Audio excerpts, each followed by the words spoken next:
খোকা, এবছর নয় পুরীতে যাস না রে, তোর মায়ের শরীরটা বড্ড খারাপ। কিন্তু বাবা, আবার শুরু হয়ে গেল, বছরে একবার ঘুরতে যাবো তাও শান্তি নেই। বৌমা, Shut up! দাঁড়াও, তোমার বাবা জমি বাড়ি সব আমাকে বিক্রি করে দিয়ে গেছে। যাওয়ার সময় বলে গেছে তুমি এলে নদীর পাড়ে শ্মশানে পাঠিয়ে দিতে। বাবা, বাবা, বাবা, তুমি এখানে? মা কোথায়? ভালো করে দেখ, এই মাটিতেই তোর মা মিশে আছে। মা, দাও বৌমা, ওটা তোমার মায়ের পবিত্র স্থান, ওটা তুমি স্পর্শ করো না। আমার মতন অসহায় পিতার জন্য আমি আমার সম্পত্তির 80 ভাগ তাদের নামে লিখে দিয়েছি। বাবা,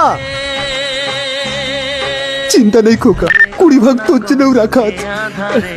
লাগে অসহায়, রেখো না গো এ আধারে, লাগে অসহায়, স্নেহ ভালোবাসা ছাড়া বাঁচি কি উপায়।